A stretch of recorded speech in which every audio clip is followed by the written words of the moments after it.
So it's all to play for still. I think so. Do you want to bet against us?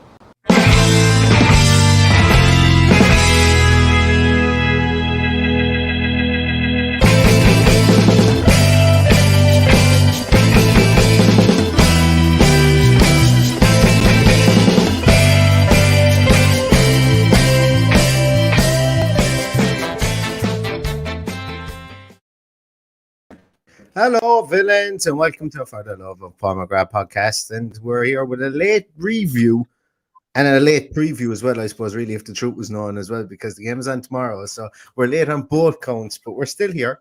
We're still here. We said we'd come and we chat to you about it and see what we think, I suppose, mostly what we think of tomorrow, but we would be remiss not to reflect on last Sunday's game because, you know, of what it was. Because you have to. Exactly, because we have to. We don't want to just be talking about the fair weather stuff at all. And there has been a lot of fair weather stuff, I suppose, more recently. But and I suppose really the greater implications that because we lost last weekend and what that has on this coming weekend. Because, like, realistically speaking, you know, it's like we're going to talk about the fact that Dean Smith's under pressure. You know, just because we've said that Dean Smith, that we don't want him to go, doesn't mean that we're not stupid and say that we're going to just be bullish and say that he's not going to go. He will be sacked if results don't put up, and that's okay too. And we will talk about that a small bit, but I suppose firstly for everybody out there, thanks so much. If you could just hit the thumbs up on this stream, it would be great. It really help us a lot. It get the algorithm to think of us and to try and find us, and maybe people might be able to understand what our Irish accents are saying, and maybe they won't, but at least they might be able to laugh at us if they find us. But first of all, Paddy, I suppose what we'll do is we'll talk about the West Ham game, because I don't want to go into too much. I sat down with Dan Bardell in the Villa View and I went through a good bit of it, and I suppose what my raw feelings were on it. But I'd be interested to know what your thoughts were on it, your unopposed thoughts, because I'm going to sit back and I'm going to listen to your wise words on it. But what was your view on it? Like, we met for the team sheet tantrum, and first of all, Neil, a couple of things. There's more important things than a game of football, and I'd just like to say best wishes to Kieran Dyer and Sergio Aguero, who are going through a horrible battle for the next few months. So we just let that sink in when we think about how animated we might get over the next few days or whatever might happen. That you know, we've got Kieran Dyer, who's a young man there facing a liver transplant, and Sergio Aguero with a problem with his heart. So it's, you know, it's scary stuff when you realize. Well, for me, they're younger than me. I don't know whether Kieran Dyer is younger than you. Probably not. But you know, it's Kieran is a lot younger than me. Is he? No, he's not. Sorry, he's not. Sorry, he's a lot older than me. Sorry, I'm a lot younger than Kieran Dyer. Yeah, well, I think it kind of got lost in all the news this week. So, they be in my thoughts this week, and also the good news, Neil. Seeing as we didn't announce it at the weekend, is that you became a dad this weekend. I did, yeah, and I do apologize in case somebody just kicks open the door and hands me a child in the middle of this podcast and goes, nappy needs changing. The changing table is just over here, so I'll just move the camera if anybody, just in case you see me go off camera, should I say, that's where I'll be. But yeah, I did fantastic stuff. I actually watched the West Ham game in the hospital. So I came home from the hospital to do the team sheet tantrum on no sleep since the Wednesday beforehand. As you can imagine, that's where my rantish, making no nonsense, sweary kind of monologue did. So Paddy was looking at Paddy texted me in the middle of while we were doing the podcast, texted me and goes, can I come in and talk at any stage there? I was just off on a massive rant. So yeah, I just came back from that, and then I went back into the hospital and just to do some feeds and stuff like that. But absolutely, yeah. There's very few people. There's very few people in this world that are as happy as me right now. I can guarantee you that. Exactly, and look, that's a good news story after talking about two guys who are heading into a rough battle. And you know, for James, who messaged me today and said, "I hope Neil let you speak tonight." I think James knows now. I said to him, when the podcast starts, you'll understand why Neil was so wound up at the weekend. So, congratulations anyway, Neil. Thanks very much. Thank you. Talk to me So, about West Ham. Balance it out. okay. Well, I actually, in hindsight, afterwards, I don't have as much of a rant to go on here. I have a number of things within the game I'd like to talk about. The goals, the sendings off, the team selection, which we spoke about on Sunday, obviously. Um, the most important thing for me is until the sending off. I thought we limited West Ham to long range shots, but in typical Villa style, fucking two of them go in. But look, that's life. With the exception of the two blocks that Matty Cash made, I thought they didn't look like they were going to break us down at any stage. But that's all well and good when two scuppers. Well, the first one I thought was particularly hit well, but the second one just bobbled along the ground and in. That broke my heart.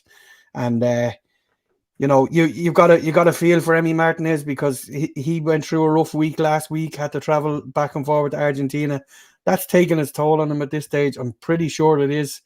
I really wish we weren't looking at another international break where he's got to fly out again on Saturday. Albeit I think he gets back a little bit earlier from this one. I think they play Brazil on the Tuesday, which means we might have him back on the Thursday. But I've no doubt in my mind that that's affecting him, and that's not having a go at Emi Martinez because I think the journey that he made last week was more important than any of the international games that he played.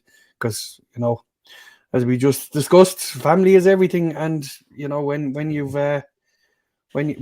got someone on the other side of the world who's sick, I think it says a lot for our club to let him go and do that. But it's obviously not ideal. So, for that reason, I'm not calling out Emi Martinez, but he should have done better with both strikes. I felt Bailey probably should have done better with the first one.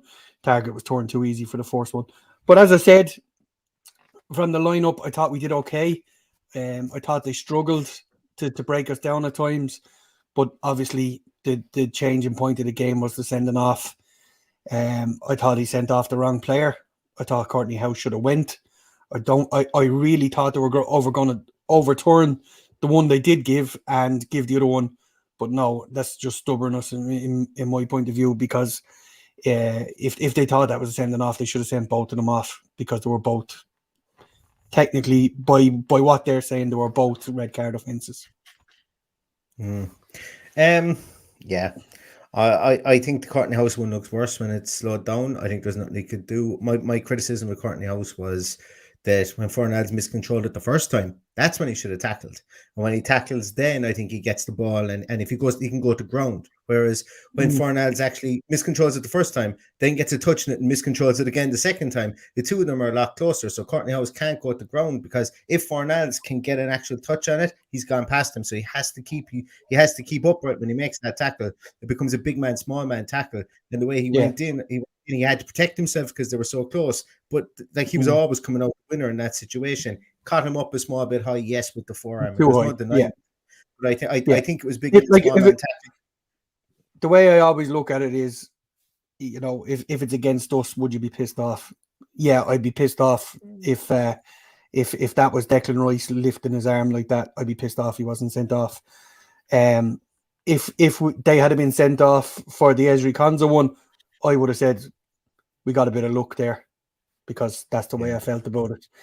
And there's a few sliding doors moments. Those two goals. What can you do? I don't know what you can say about them. Dean Smith was just flabbergasted about them. We score. Ollie Watkins forces a magnificent save onto the crossbar shortly after that. Then we're looking at 2-2. We're down to 10 men. We park the bus. We'll just never know. I've no opinion on the final two goals because we were right to go and look to try and get a point out of it. So you may as well lose 4-1 as lose 2-1, and that's always been my point of view in that stage of the game. So, plus there was tired legs there at that stage, having played most of the second half with 10 men. So absolutely fine with the last two goals. They started to carve us open then as we went to try and salvage something. The 4-1 result, like that, it's like the game was over after Ollie Watkins hit the post and we couldn't bring it back to 2-2. Game was over then. because we had our Yeah. purple patch. We didn't do anything. West Ham had their purple patch to start the game. Those 2 goals that you mentioned with Johnson banging one in, and then the Declan Rice getting a goal as well. They had a combined XG of 0.06, so it's 6% chance of. So Declan Rice had a 2% chance of that going in. Ben Johnson's had a 4% chance of going in. Yeah. They were like, you could take 100 shots from those areas and walk away. And that's not to say that that's an excuse. It's not. But what it is it's fact. That's all it is. That they were very difficult chances, and they went in against us. And that's what happens when your luck is down. I think one of them should at least have been saved. We hit the crossbar then from the Ollie Watkins. McGinn had a chance. We could have been 3-2 up. Yeah, look, granted, I know that West Ham had other chances as well. But with 10 men, we rallied for 10 minutes. But ran out of steam and lost 4-1. And that's once again, I talk about facts there about XG. Facts are we lost 4-1. And,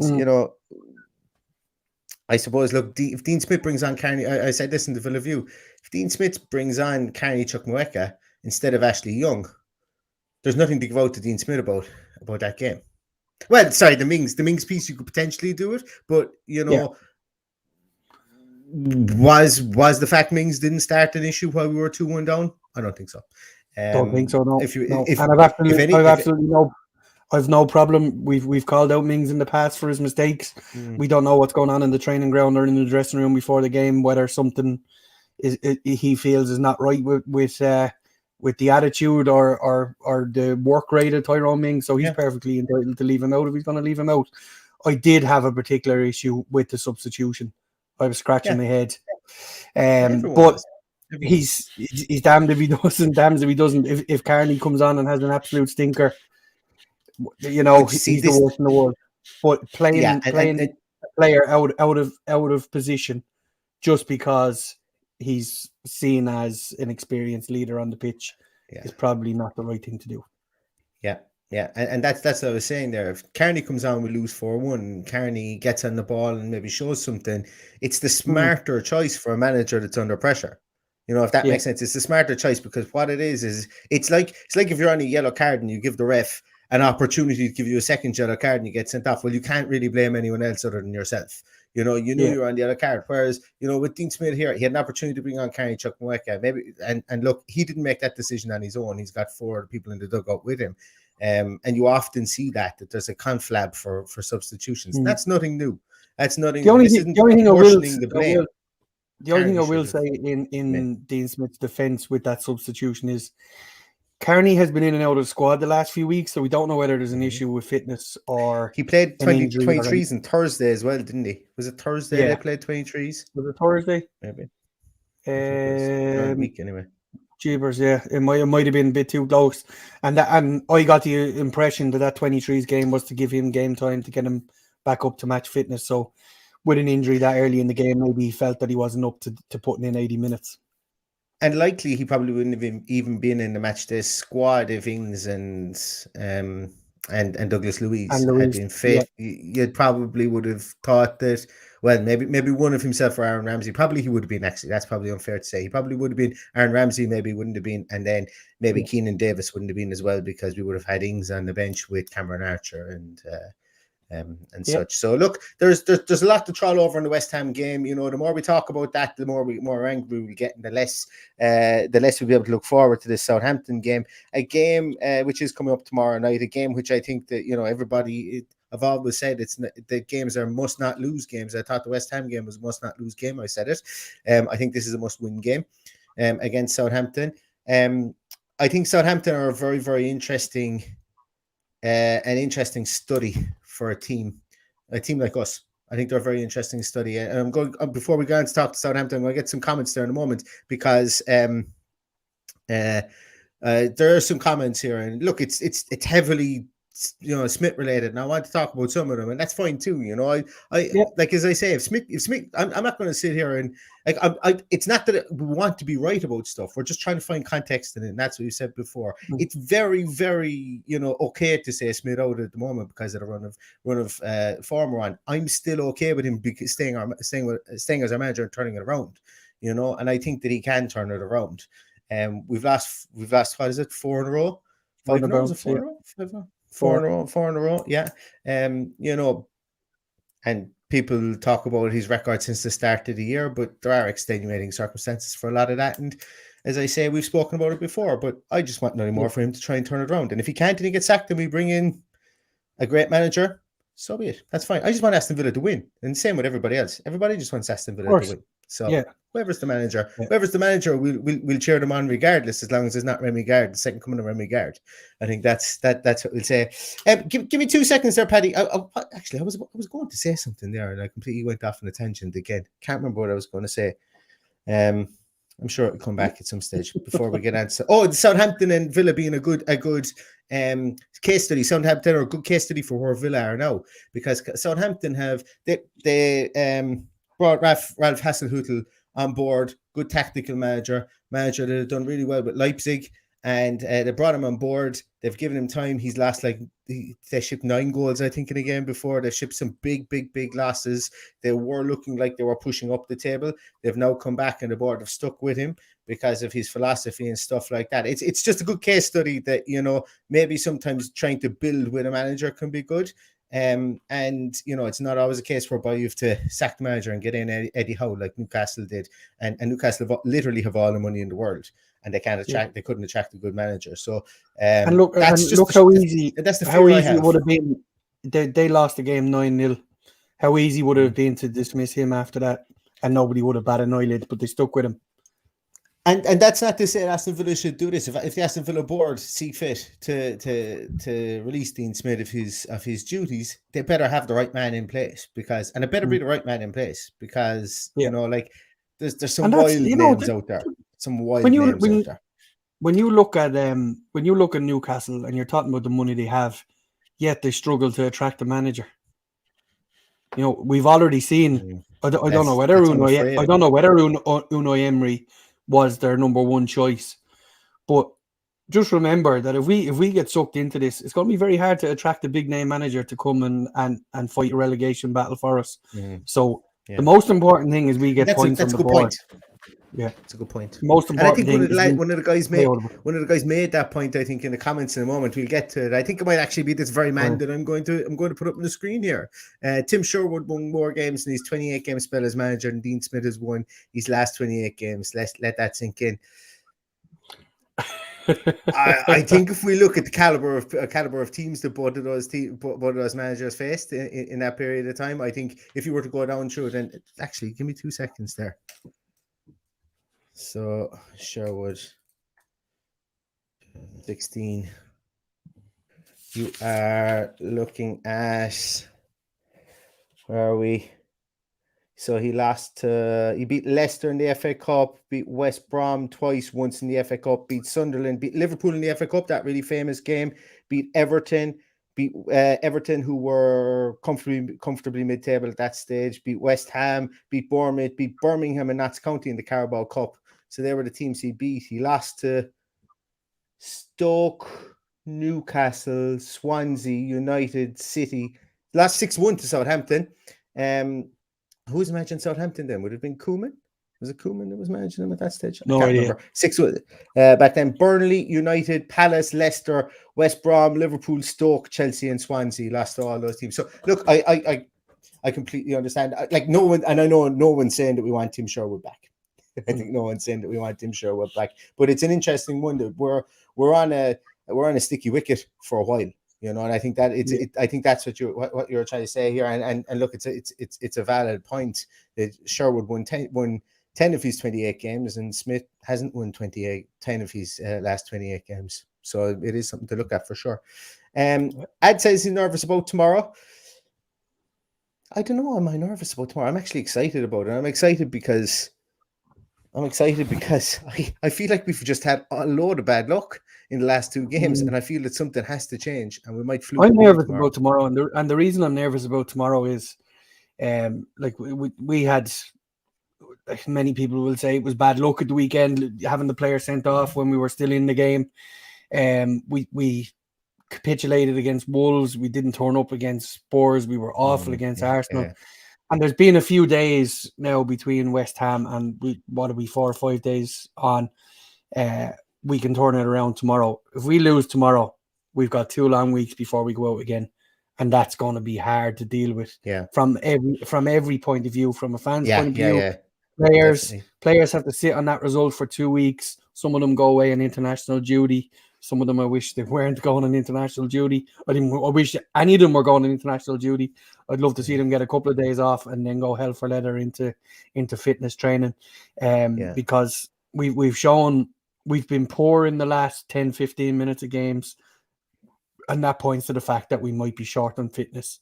So to be traveling around the world at this stage of the season is a joke in a pandemic. We've said it so many times, and I don't want us to travel around the world off another defeat and wait until we've got to play Brighton, which is going to be a tough game in 2 weeks' time. So that's why I'm nervous. The good news is we don't have to have an international break until March 2022 after this one. So, because the international breaks just have not been favourable to us. They have not been good to us so far. Owen says, back to basics. We have to stop conceding goals. We scored in every Premier League game. That isn't our problem. It's defending as a team. 1,000,000%. Yeah, we need to stem the flow here. And when we talk about it depends on what your definition of the basics are too.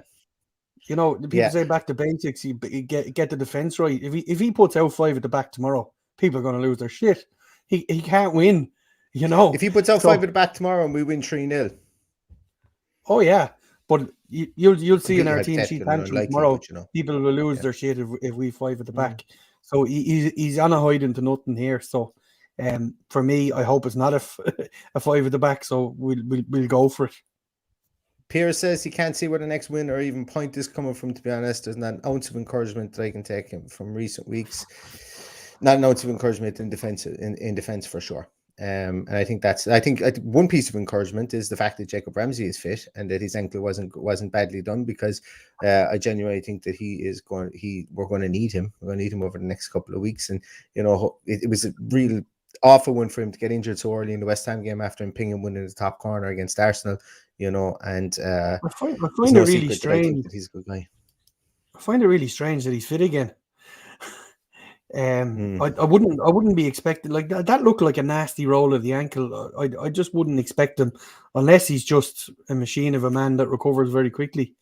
Because I know when I was a young fella, if you rolled your ankle like that, especially on the pitches we're used to here in Ireland, we wouldn't be seeing you back on the pitch for another couple of weeks. So to be back training 3 days later, I think that's phenomenal. What is it? The wonders of Novocaine? It can be a great thing, is it? What's that injection that they give you that Tony Adams lived on to get through his career? Not sure you put that into a strained ligament and an ankle. Maybe it just wasn't as bad as it seemed. We'll never know. But maybe the sweating never came that they were expecting. Maybe. Yeah, I'm not at the moment. I'm not expecting to see him in the starting lineup, but time might prove me wrong. Matthew makes a point here as well, and I think that this is a very salient point, and it's just something I 100% agree with. If there's a part, not exactly the way it's written here, but if there's a performance tomorrow, even without a win, I'd feel better. It's the lack of performances the last 4 games and over the last 10 months that leaves me uncomfortable. Smith in. Yeah, it's the lack of performance. I think, you know, people can stomach losing, but they can't stomach losing in the way that we lost to Spurs, that we capitulated against Wolves, the way that Arsenal came out and blew us away. Yeah. I think Arsenal are going to blow out a couple of more teams before the year ends. Because I really always believed that Arteta was a really good manager. And I've said it a couple of times in this podcast. It just needed to get things to tick for him. And I think in fairness, I thought the performance was better against West Ham. I was enthused at the effort that was put in there. Bear in mind, you know, we were down to 10 men. I thought we were the better team when we went down to 10 men. There was guys stepped up to the market and we tried to put it up to them while we could. I was enthused after it, even though we lost 4-1. You know, I think the scoreline flattered them scoring the 2 late goals. But I think a performance is important too tomorrow. JJ, and this is the one I saw earlier. Do you not think it would be easier to attract a new manager when we're not in relegation zone instead of waiting until we are? Look at Newcastle. Obviously, you're right. That it's easier to attract a top manager. I just don't think there's a top manager there, and I think that Newcastle found that out the hard way. because, as I said, they have all the money in the world. Literally, there is no club that can come within an ass's roar of them from a financial point of view. And there was no one, like, the queue was short. The queue was short at the job line for Newcastle. And you'd have to wonder, why is it that, do we want a manager that comes along with the stomach for the fight, or do we want the manager who comes along who's looking for the table to be laid for them just to eat with top players? And there's arguments to be made both ways there. Myself and actually Paddy, this is an interesting one. Both of us actually, we spoke about who would we take if we had to sign, if we were given the blank check to go out there and try and get somebody who was gettable. Now, we're not talking like we're going to go and we're going to rock up and pay Liverpool 100 million for Jurgen Klopp or anything like that, and even that mightn't even work out. But we were talking about it. Who was it you said again, Paddy, that you think would be gettable for Villa and that you would take in the door? At the time, it was Conte. That was the only one that I could. Did you really think he was gettable? Yeah, I did. Because I don't know. I don't know where I stand on him. I don't know where I stand on I could be completely delusional. We're looking at the situation with Newcastle. I'm just going to read this out to you because I think it's relevant. I was chatting with Cole Petham from the whole cast. Yes, good man. It's a couple of weeks ago now, and I sent him a message that was sent to me by a former Newcastle player when we were talking about attracting players and attracting managers. Former Ireland international. You can work it out for yourself afterwards. What he said was, no matter what money they have, history will tell you it's a disastrous club that struggle to attract people and keep real talent. That won't change. It's a horrible place to get to, and every away match is a trek. That was his exact words, a former Newcastle player. But the conversation went on, and he was of a similar opinion with Aston Villa being kind of marooned in the Midlands there, and it was neither the heady heights of London where people could go and party and have fun. But I think those days are gone now. I think those days are gone. They are, and I think with the what's it, HS1 or HS2, the new train, if that ever gets built, I think Birmingham is it could become a real cosmopolitan metropolis then at that stage. Not that it isn't at the moment. We're not trying to, we're here to make friends. We're not saying anything bad about it. I actually really like Birmingham. We like going out in Birmingham, all that kind of stuff. And look, Birmingham is a completely different. It's a completely different city to the city I used to go and watch Villa in the 90s, where it was dark and dank, and there was no bull ring. Well, there was a bull ring, but it was a fruit market, I think, when I used to go. Birmingham, you can barely get a hotel in it now. It's a hotel room, I should say. It's a great city to go out and have fun in. So there's a lot more going for it. There's Paddy looking for a coach if anybody is looking to put up an Irishman next time he's over in Birmingham. Oh, you can barely get a hotel room. No. Anybody have a couch I could sleep on there for a while? Anyway, getting back there, you mentioned about Conte. Because I was putting together a list, and I suppose you've got three types of managers I think that you could go for, and I think that all three of these, well, actually, to be honest with you, the one that people will have heard of less, I think, at least, should I say, I think is the least gettable, ironically enough, of all of them. I think AVB. These are the three we've discussed on text, isn't it? These are the three that we just discussed on text, and I just came up with these, like they literally were just off the top of my head. I think AVB would be a gettable manager, but I just don't know whether he would be a success at Aston Villa. He's still only 44 years of age. He's had a lot, since his Chelsea days. He's done well at Marseille, done well at Zenit. Obviously we know what he did at Porto. He's a bit of a wandering eye with regards to his motorsport career and stuff like that, as well as his head really in the game. But he's a talented manager, and I think that he would raise the profile of Aston Villa if he came in. Could be in a horrendous appointment, who knows? But I think the other one then was Roberto Martinez, and I think that would really polarize people due to the fact that he can't defend. He can't defend to save their lives. But what I was thinking was, at the moment, we can't defend to save our lives anyway. But if we were scoring 4 goals at the other end, wouldn't it be absolutely great?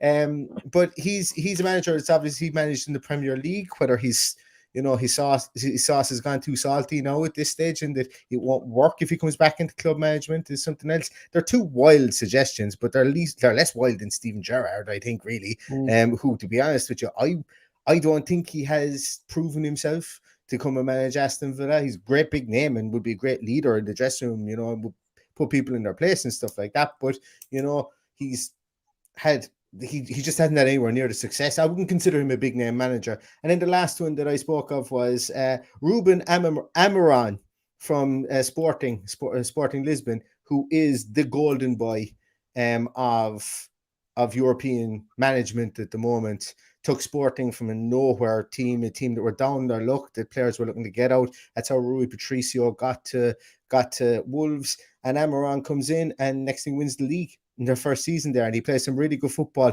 Fans mightn't like the fact he plays a 3-5-2 system, but he plays it well, and like he's getting a tune in the Champions League out of players like Sebastian Coates, who's at Liverpool.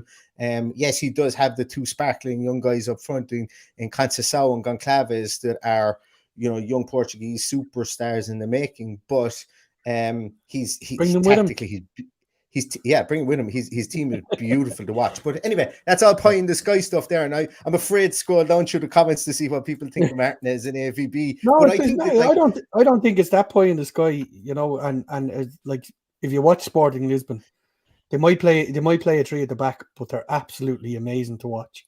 They play beautiful football. But that's going to take an overhaul as well. We're not going to get that straight away either. And I was practicing his name. I can't remember how to pronounce it now. I hope Patrick. What's his name? Keitel Knudsen from Bodo Glimt. bring the whole Bodo Glimt team if they're beating Roma. They drew Roma 2-2 today and beat them 6-1 last week. And they've been on fire in the Norwegian league. But I kind of joke with that one, even though there are some great players on that team that will definitely do it in the Premier League, no problem whatsoever. But that's been very tangential going down the line of managers that could potentially come here. I'm not saying that any of them could be successful. Nobody knows if they would be successful, but like that's the level of manager I think would jump at coming to Aston Villa. Based on the structure that we have at the club, we do have some high-profile players and things like that, and I think that we could attract somebody like that. But I'd like to say before we go off topic, we're rolling out names here. More off topic. And people mention Terry, Lampard, Gerrard. I don't think a name like that is going to be good enough for us after this. If the big red button is pressed and we lose tomorrow night, and a new manager comes in, I'm not going to accept Terry Lampard or Gerrard. Just not. Yeah. I just don't think that's big enough for our club. So it needs to be a bigger name, but I'm still in the trail of thought that I want Dean Smith to succeed. Yeah. I want them to turn this around, and I want them to be a success. That's a good shout there from Shriek below. Lucien Favre. Definitely a good shout. Peter Smith, this would be the absolute. I will do the podcast. Don't be making statements now. I'll do the podcast naked for a week on a space hopper if we get Eric Ten Hag. That's what I would do. He's destined for massive things. And I think Barcelona tried to actually snag him before Koeman, and he basically told them on their bike, he wanted to stay with Ajax. Yeah. So I always thought he had a little bit of lack of passion until last night when the British referees made an absolute balls of VAR. Yeah. And they said the VAR check was over and then went back and gave the penalty. Yeah. Good Alex. We're talking about managers here. We're talking about managers here, and I think I just wanted to go back and say that I would like nothing more than to be looking back at this and going, listen, Dean Smith is some fighter. He fought back off the canvas in 2019. He fought back off the canvas when at times last season, and if he fights back off the canvas again this season, and then we have a better second half of the season like we had in the first half of last season, and it goes completely topsy-turvy, then I would love to see that happen because I'm a sucker for stability and we've never had it. He's the second longest serving Aston Villa manager in my lifetime, and in a lot of people's lifetimes, and I just think look, it's a romantic kind of view of stability. Stability might not always be the best thing, but I would love to have a manager. I would love not to have to change our manager every 2.5-3 years. That's kind of that does form an awful lot. It derails the long-term project in my view. Yeah. I would just prefer if we could just be a little bit more stable and keep the project going. Yeah, and Kieran says here, big game for, well, more bigs than just that, but I'll go with big game for us tomorrow. I'm behind Dean Smith till the owners decide the time is right to change that. However, I fear for us at Southampton, and I think that's the same. I think that's. I haven't been able to articulate it in that sentence. I've probably come out with my aggressive Limerick accent in fighting back against people and saying, no, you're all wrong and everything like that. But realistically, if my heart was to, if Kieran was to have been my press officer and said what I felt, and I was to talk to Kieran back behind closed doors, realistically, that's what it is. I'm behind Dean Smith until the owners decide the time is right to change that. And the reason I'm behind him is because I do think there's mitigating circumstances to a lot of the hardship we've gone through in the end of last season and the start of this season. And I do think there's been something new there's been a new fly in his ointment each year that he's been over Aston Villa. Is that an excuse? I'm not using it as an excuse, but I'm just saying that they are absolutely there. At the end of the day, we all want Aston Villa to win, and we don't want to see Aston Villa lose. So that's an important piece. Tyler O'Hanlon says Steve Clark. Not for me. Not for me. Not for me. No. Although he's doing a good job at Scotland, so that isn't that isn't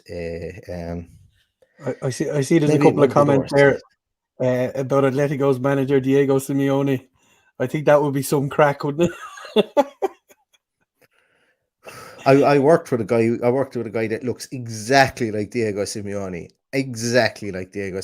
before, and yeah, so there's a little piece for you. Though there was talks about Fonseca as well. Pete says Fonseca, at least he played tiki-taka, more modern style. Look, Fonseca's name has been linked to literally every club that loses a manager. Fonseca's name. I just think he's an overactive agent, and plus wasn't it you who was telling me, Paddy, he had a tax issue in Italy that meant that Spurs stopped, or that he couldn't come to Spurs because of something to do with with his payoff from Roma and a tax issue, something along those lines. So there could be something behind the scenes there, whether that's still in play or not.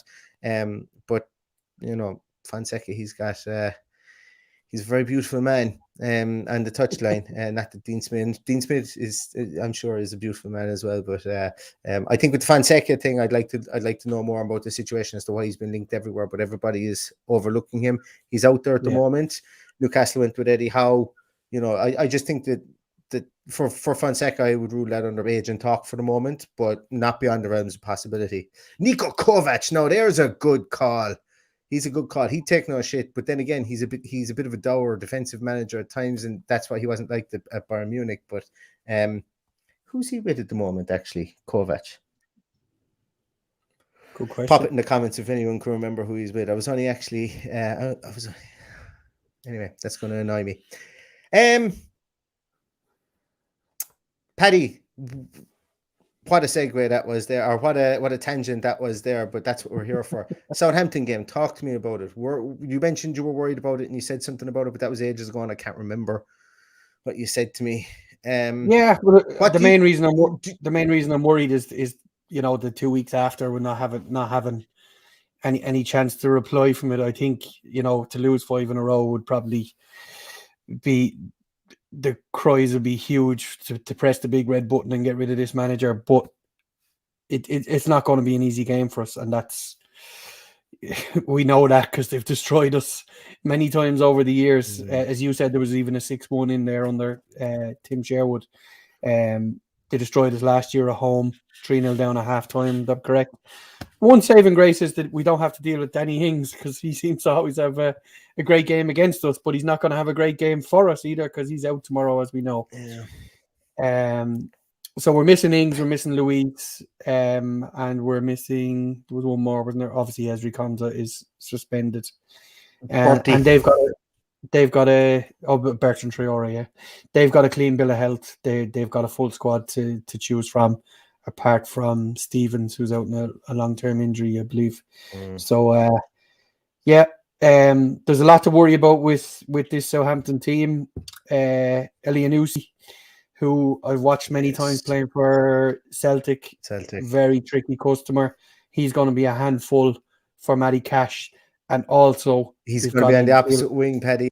And I fear that Dean Smith's going to start Ashley Young at left back, and I am That's a two underpants situation. I think get him running at Ashley Young there because he likes to front up players. He likes to take on the left back and he's while he has Did I say pace, he's Matty not Target? all pace. Yeah. I meant Matty Target. Sorry.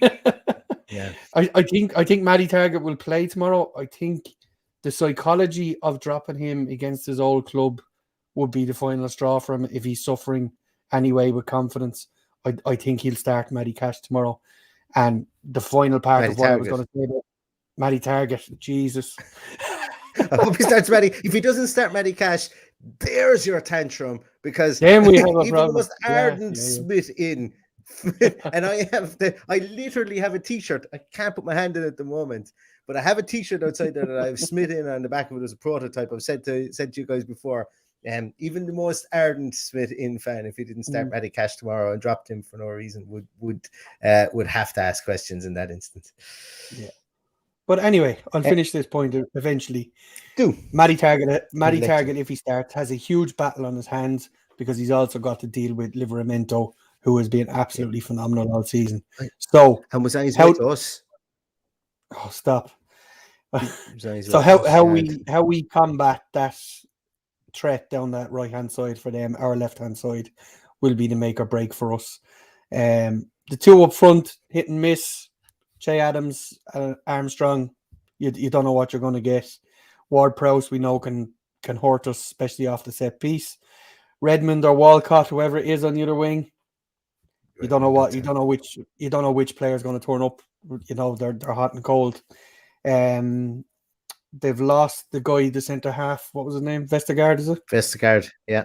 Vestergaard, who punished us in the past as well. So Max Tomlin from corners. Yeah, they still have Bednarak there, so there will be a threat from set pieces, albeit without Vestergaard, who was probably their biggest threat. Do you know who they also have, Paddy? That you neglect, or maybe you did mention it, I didn't hear you say his name. The man who, whenever he plays against Aston Villa, turns into Claude Makelele every single time. Ariel Romeo never has a bad game against Aston Villa. He always plays brilliantly. And every time I'm watching it, I'm like, I would love to have a defensive midfielder like Ariel Romeo. And then you watch him play against another team, pick another team, and he's passive and people go through him. Whatever it is against Villa, he just always absolutely just plays up to it. But positive for tomorrow, Paddy. We're on a one-match winning streak against Southampton, if I'm not mistaken. Yeah, and it was actually the one time that Romeo was destroyed by Ross Barkley last year. Yeah. So it'll depend on how he works against whoever is going to be sitting in that 10 position, whether it be Aaron Ramsey or Jacob Ramsey, Carney, whoever it is. He's going to have a bit of work on his hands. This is an interesting one against JJ. Yeah, and what did you make of Dean Smith saying we've only played bad for 45 minutes against Arsenal? I think the first 45 minutes against Arsenal. Well, I think, and once again, I'm not speaking for him or making excuses for him, but what I picked up from that was that he was watching players play on the field there, and they were not implementing the game plan that he went out with, and they got completely torn apart. That's what I took of it. I could be 100% wrong. But you know, you name me a manager that comes out after every game and says I was shit to get the players were shit. We're a shit club at the moment. Everything is going shit. It's manager speaking off a lot of the time. You know, he what can he say? Really, what can he say? He can only be as honest as he can be, because at the end of the day, you know, he's trying to keep his job. Yeah. You know, he's trying to keep his job as well. He did change that. I think he just, in fairness to him, the week before he did say the 45 minutes against Arsenal and the 10 minutes against Wolves. 8 minutes against Wolves, I think he said. He did neglect to say that at the weekend. I did notice that, but he did say it was 65 minutes the week before. But look, maybe they've drawn a line under Wolves at this stage. But like, you've got to cast your mind back. I went to that Spurs game fully expecting us to win the game. But, you know, this is a crazy statement to be making after what we've seen for the last 4 or 5 weeks. And then I went to the Wolves game. I saw us 2-0 up and saw us absolutely fall apart. And I think that Wolves game could be the sliding doors moment in Dean Smith's managerial career if all goes wrong tomorrow. And I think it'll be the one that we look back on. It's the same way that everybody's dragging up the Leicester game from 6 years ago when we went down. Yeah. Was it the year we went down? The Leicester No. one when we were two? Yeah. But the year before, was it? I don't know what you're talking about. I thought you were about the Leicester game. We lost 4-0, then COVID hit. No, we were 2-0 up against Leicester, weren't we? And lost 3-2 at the King Power in January, and we went rapidly downhill after that. I think it was the year we were relegated. That's the similarities between the two games. But look, it's a huge game. I think a lot will hinge on how he sets out the team. Does he match them and go 4-4-2? I can't see it because it means he's going to have to put either Archer or Keenan Davis in there. I don't know whether. And if you think our midfield is passive with 3 in there, watch what it is with only 2, and that's where we're struggling at the moment. It's times like these that, and it won't be popular, but it's times like these that you kind of go with wide midfielders as opposed to wingers to kind of stabilize things. Like a Conor Horan goes in there and plays on the left, McGinn plays on the right, and you've got Luis and Nakamba in the middle, and everything stays compact and you force people over the wings. But that's not an option when you go in. You spend 40 million on Bailey, 40 million on Buendia, and you've got Bertrand Traore there, and that's not something he wants to play. That's not something I'm saying, and I'm not criticizing him for that. That's not something he wants to play anymore. He did play that in the Championship, and that wasn't what he wanted to do. He wanted pacey wingers in there, and he's got them in there. Couldn't play them, so he went with a 5-2-3, or sorry, a 3-5-2 to get some width in there from his fullbacks, and it had mixed results to put it mildly. So I think we go with the 4-3-3 again tomorrow. I just realistically, it's very difficult to implement. A new tactic. It's even more difficult to do it in the space of played on Sunday. You've got Monday, recovery Tuesday, Monday. Wednesday. Yeah, recovery Monday. You've got Tuesday, Wednesday, Thursday. He's in a 4-4-2.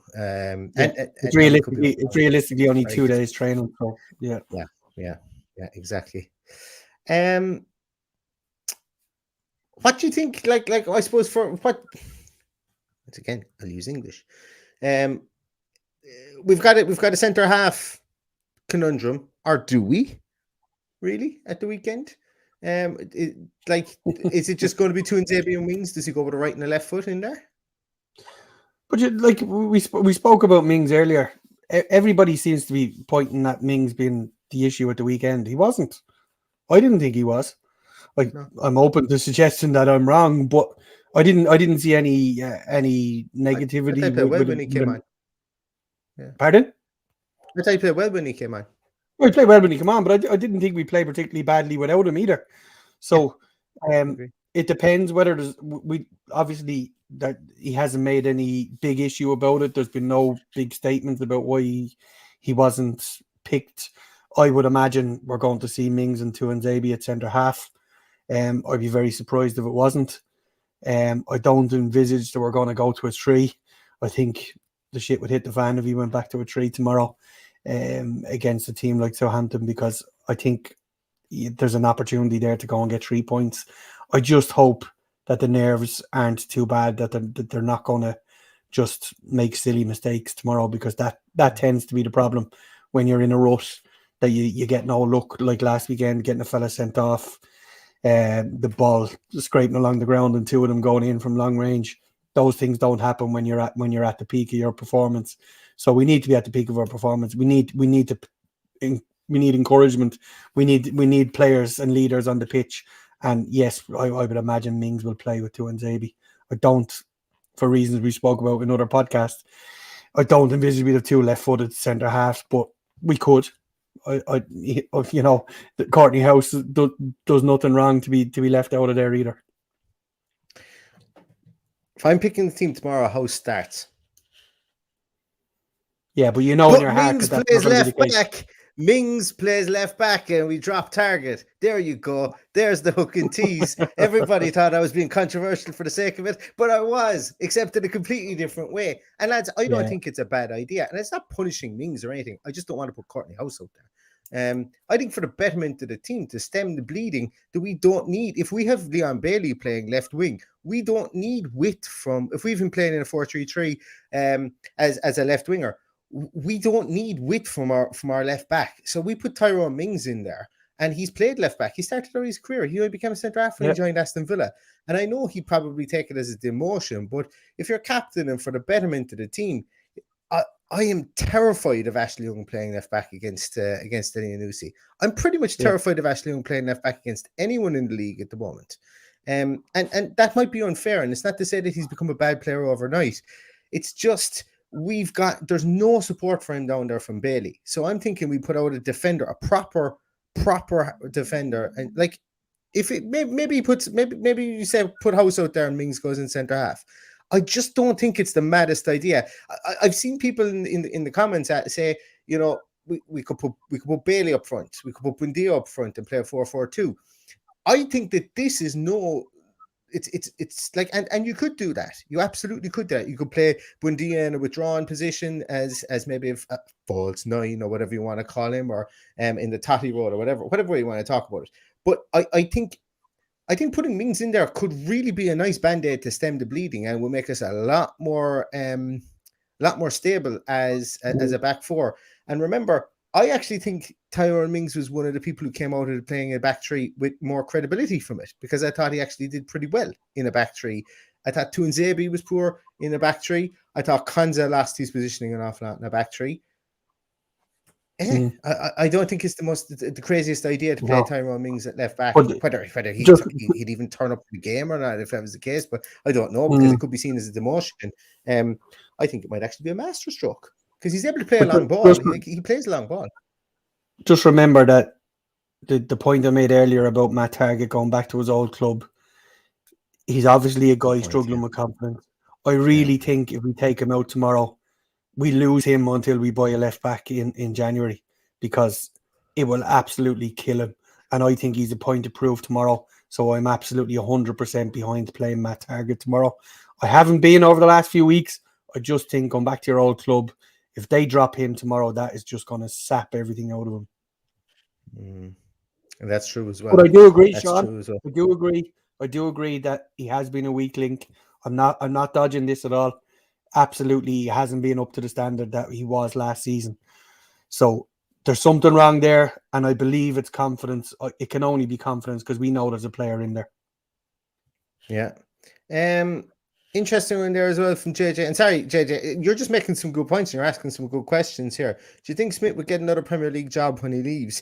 I'm going to say no, but I think he gets a top-end championship job, and he gets a team promoted and gets another 2 or 3 years in the Premier League to prove himself with that team. So I think that there's actually like I'm flummoxed as to how Eddie Howe becomes the Newcastle manager. Flummoxed. I think it's one of the most left field signings, because because why? Like why pick Eddie Howe? Well, is it a panic signing? Possibly. Come back to what I read out to you there earlier on.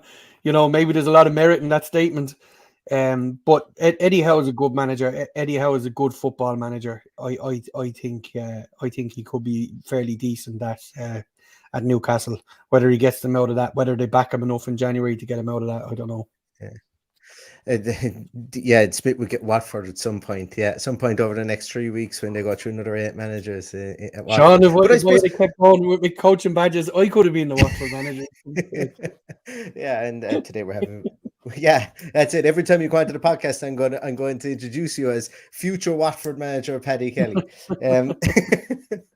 But no, I suppose when you think about it with Dean Smith, and this is not being derogatory to him, because I want him to stay as Aston Villa Football Club manager. I like him as a manager. I like him as a player, as a person, and that's okay too. It doesn't mean that I don't like people who don't like him. I just like the cut of his chip. Anyway, I think it's kind of like Chris Wilder. When Chris Wilder came up with Sheffield United, there is a stigma around the older English manager who's trudged through the lower leagues. There's probably only one English manager that's out there at the moment that would get another Premier League job, and that's at a push Sean Dyche. But I don't think Sean Dyche is getting into in the top 6. I think he's getting something like would people here be very happy with getting Sean Dyche? If he's getting the Watford job, Neil. Sean Dyche, probably, yeah. No, but you know what I mean. I think English managers are thrown to the scrap heap regardless. Yeah. Steve Bruce is like the cockroach of managers in the fact that you just can't he just can't be killed. From a managerial point of view. Potter, yes, but once again, Miles says Potter. Once again, in 2 years' time, will Potter's star still be shining bright? He's shining bright now, absolutely, but will it still be shining bright in 2 years' time? And that's it. Sometimes, if you don't capitalize on the big move, this is the big thing for Potter as an individual. If he doesn't get his next move right, he will, the moves don't come up every second year for English managers. Or for British managers, should I say? And I think David Moyes is probably, David Moyes, Steve Bruce. I'm trying to think of other guys there. People like what you call him, the lad who was manager of Watford when they went down last time. Oh, big hard Leicester man. Guy. What's his name? Yeah, Leicester. Can't remember his name. Yeah. But there's these guys who keep on getting regurgitated. All right, Nigel Nigel Pearson. It doesn't happen to every English manager or British manager, I think so. But it's really interesting. Jesus Christ for manager, yeah. Why not? Absolutely, why not? But no, that's kind of what That's kind of where we are at the moment. But look, I'm hoping that this is going to be a hypothetical question, and as I said, sliding doors moment. We go and win tomorrow. We go and beat Brighton, and all of a sudden things are looking a whole lot rosier. We go back to that sliding doors Wolves game. We hold out on that 2-0 win, or even just concede one. We're 7th in the league. Now look at us, and we're panicking.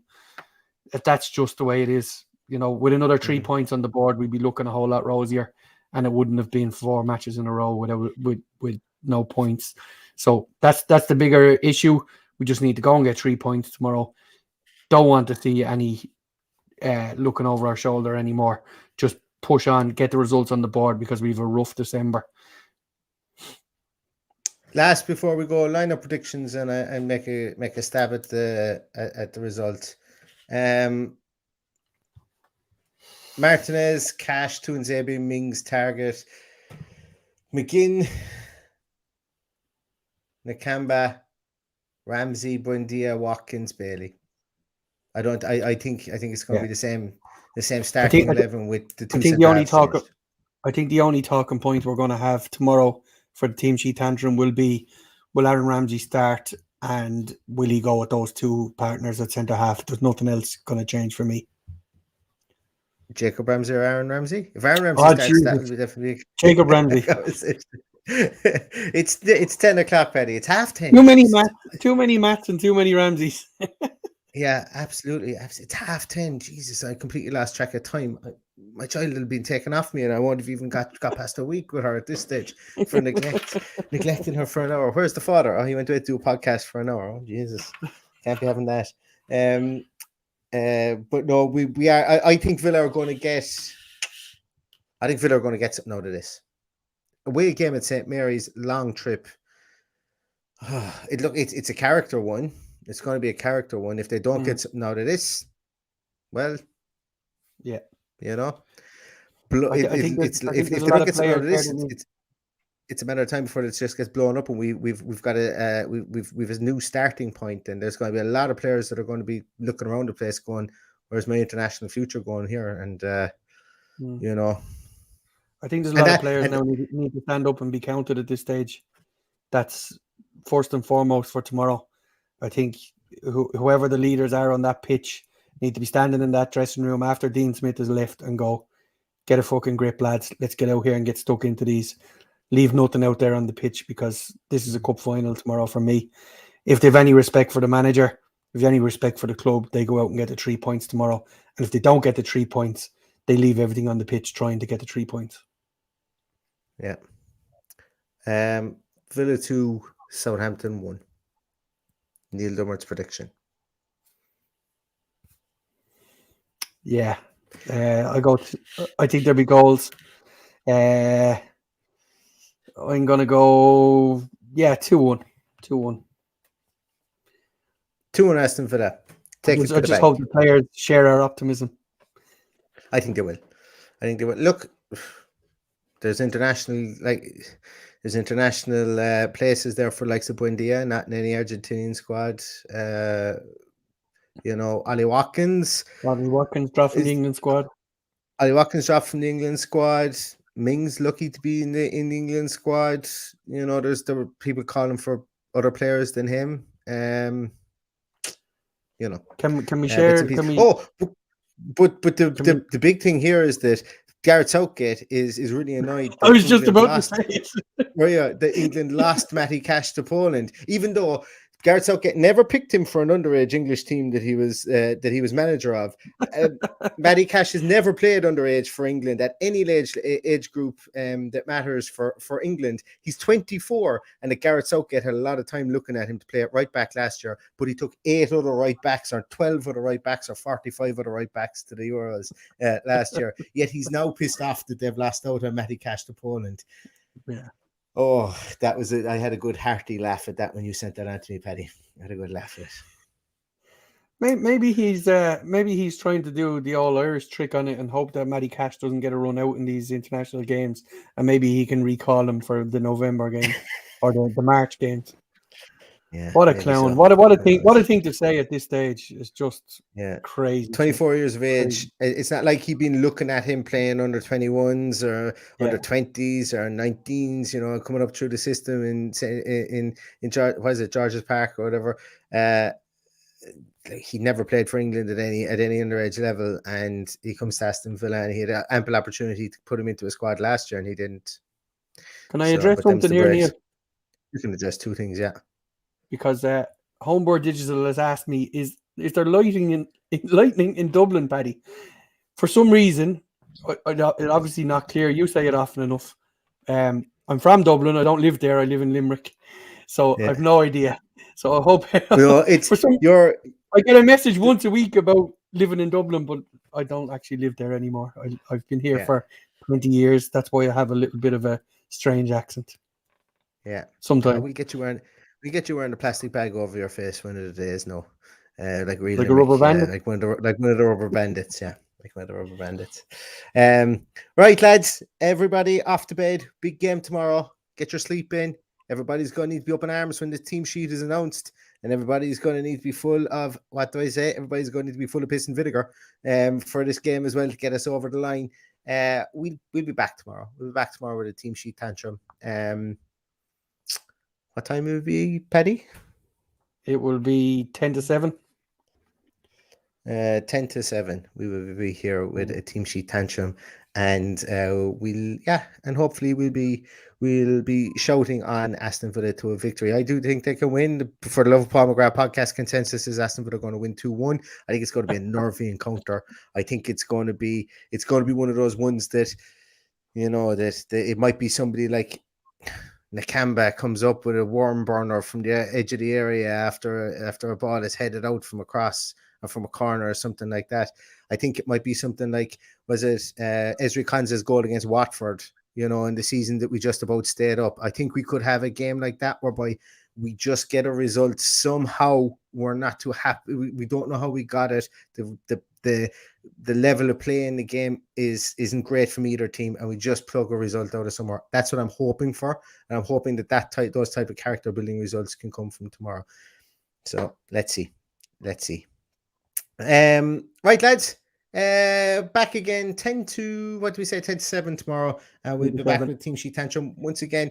thanks very much, everybody, for joining. You know, we have the chats and we have the crack, and we pop up your comments. I'm actually genuinely I'm looking at trying to get some sort of system set up whereby we can have a phone in, not a phone in as in you have to actually dial from your phone, but through Discord to run it through the podcast here, so we can get people on, so that we can actually debate things in a friendly manner. Because sometimes I feel like when I pop up comments, if anyone knows how to do it, please message me, and I'd love to know how to do it. Because sometimes when we debate comments, you know, it's very one-sided debate. There's the comment can come in with no context, and then I go speaking about for 15 minutes, and I'd love to just chat things through. And sometimes it can feel like I'm picking on people, and I don't like that either, because we're all Aston Villa fans, and we all want Villa to win at the end of the day, regardless of what situation we're in. So thanks very much, everybody, for listening in. We'll be back in again tomorrow, and all that's left to say is up the Villa. Up the Villa. Dun, dun, dun, dun.